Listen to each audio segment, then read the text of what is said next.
Bis ay gusto ko munang mag-live dahil naisip ko to habang tumatakbo kami papunta dito sa trabaho. Pero ganun pa man, ang pag-uusapan natin sa umagang ito, alam ko na lahat tayo ay mayroon mga pangarap, may gustong marating sa buhay, malaki man o malaki yan mga kabayan, ay syempre tayo ay naghahanap din ng paraan kung paano makuha ang mga bagay na yan. Ngayon, kung bago ka pa lamang dito sa aking YouTube channel, para sa iyo ito kabayan, kung naghahanap ka ng solusyon para makuha mo ang gusto mong kunin sa buhay, ay panoorin mo lang ito mula umpisa hanggang wakas. At i-likes mo na rin kabayan at i-share mo sa iyong mga kakilala. Don't forget to subscribe also with this channel, Berlumabin Gabaon TV. So ito na, 3 tips para makuha mo ang gusto mo. Ito na ang unang-unang tips mga kabayan. Unang-unang tips mga kabayan ay ang idea at interest. Yan, napaka-importante po ang idea at interest sa isang bagay. Ano ang pwede nating ibigay na example na idea at interest sa isang bagay? Tulad halimbawa, tayo na mga ipinanganak sa 70s, 60s, ay medyo hindi na tayo updated o hindi na tayo pwedeng makipaglaban, kompetisyon sa mga mas bata tungkol sa computer. Yan po. Pangalawa, yung sa pagdadrive, isa rin napakagandang example yan. Yan, ngayon, base sa ating edad, mga kabayan, kung tungkol dyan sa pagko-computer, syempre, ay kinakailangan natin ng idea at interest para kahit paano pwede tayong makipag-compete o magampanan natin ang ating trabaho sa ating mga opisina o kahit ano pa man ang paglalaanan mo ng mga bagay na yan. Kung interesado ka sa bagay na yan, ay kinakailangan natin yung interest at idea. So napaka-importante po yan. Kinuha ko yung sitwasyon na yan para tayo na sabi ko na pinanganak sa 70s at 80s ay makita natin ang tips na ito para kung tayo man ay nagbi-business, halimbawa may business ka, gusto mong i-input sa Excel yung mga binili mong mga produkto mo, halimbawa 20 kaban na bigas, i-input mo lang at pag na-input mo yan, at least alam mo kung paano mag-input, di ho ba? Kaya kung may interest ka at mayroon kang idea, palakihin mo yan para makuha mo yung gusto mo. Napaka-importante yan na matutunan din natin. Huwag yung negatibo tayo. Huwag yung sabi, 1970s ako, hindi ako marunong mag-computer. Hindi po yun dahilan.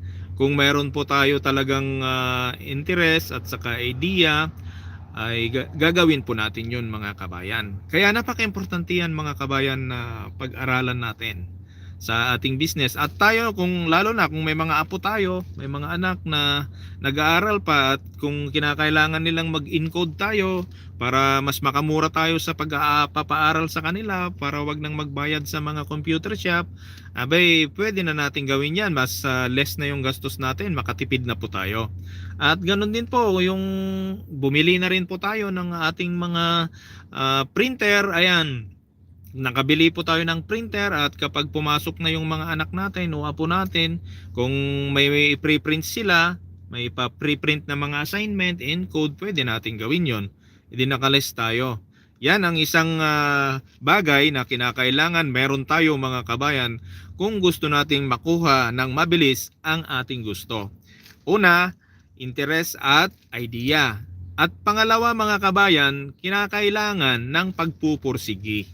Ayan, dahil sa hindi naman po tayo pwedeng makipagsabayan sa nabanggit kong dalawa na mga bagay, yung computer at saka yung sa driving, minsan hindi po tayo pwedeng makipagsabayan sa edad natin, kinakailangan natin ng pagpupursigi. Mag-aral po tayo, marami pong mga nakikita dito kabayan. Una, hindi lang sa Google, dito sa YouTube marami po.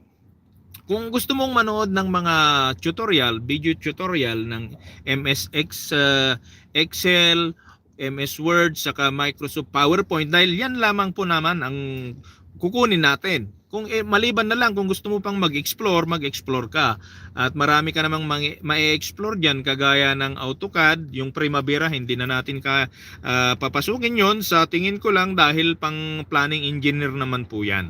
Kaya ang mga bagay na sinabi ko tungkol sa computer, napaka laking tulong po sa atin yun base na sa ating edad mga kabayan. Tulad nga yung sinabi ko na kung gusto nating mag-compute kung magkano yung income natin, ipasasahod natin sa ating mga empleyado kung may empleyado tayo, at kung hindi man, kung meron tayong mga produkto, meron tayong business, input natin, encode natin, bawat araw input natin kung magkano yung nabebenta natin, kunin natin yung puhunan, kunin natin yung income, at makikita na natin kung magkano yung income natin sa isang araw. Kaya napaka-importante po yan na marunong po tayong mag-computer kung gusto nyo. Yan po, madali po nating makuha yan mga kabayan kung magpupursige po tayo. Ganin din po sa driving. Kahit hindi ka po nag-drive at pwede ka pong manood dito sa YouTube, ang dami naman pong demonstration, ang dami naman pong makikita dito na kung paano mo patakbuhin, halimbawa kung paano ka umupo, gaano ka layo yung mga manubela mo, paano iayos yung seat belt mo, ayan, paano humawak ng manubela, paano mag-change gear, lahat po ni-explain po naman yan, nakikita po natin. Kaya kailangan po natin ng pagpupursige sa mga bagay na yan. Kaya po, napaka-importante po. Maliwanag po ba? At kung meron tayong gustong marating sa ating buhay ng mabilis, kailangan meron tayong mga bagay na yan. Kinakailangan meron tayong pagpupursigi. Yan ang pangalawa. At ang una syempre yung interest at idea, isa lang yon, at saka yung pagpupursigi. At ang pangatlo, dahil tatlo lamang po mga kabayan, short lamang po ang ating live, at batid ko po na makakatulong po ito sa ating lahat mga kabayan, lalong lalo na sa inyo kung tayo po ay nanonood ng video na ito at live na vlog po ni Mr. Ber Lumabin. Ang pangatlo po, ito na po, ang pangatlo po ay kinakailangan natin ng perseverance, patience. Yan po, napaka-importante po sa buhay yung patience as perseverance. Ako po 0-0 po ako dahil hindi ko naman sinasabing kwan po ako, hindi naman po ako yung pinaka hindi magaling, pero nasa kwan lang po ako, average.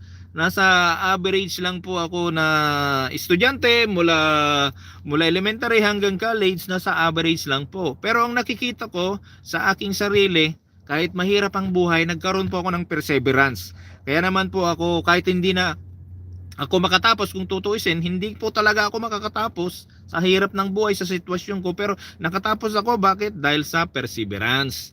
Ayan, ano ang naibigay ng perseverance sa aking buhay?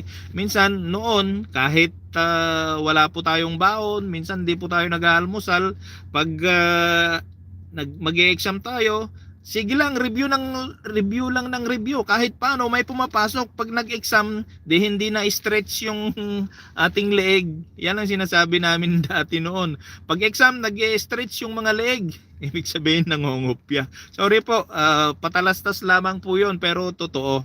Yung perseverance sa buhay natin, napaka-importante po yun. Kailangan po natin yan para tayo ay magtagumpay at makuha natin ang ating mga pangarap. Isa pong example mga kabayan na kinakailangan natin ng perseverance ay nung ako po yung nag-aaral ay sa political science lamang po, papunoon sa DIMSO, alam po na Ma'am Dumo niya na tumutulong na po ako doon sa library na magpairam ng mga libro para makapag-aral lamang po ng libro doon dahil wala po akong pambili.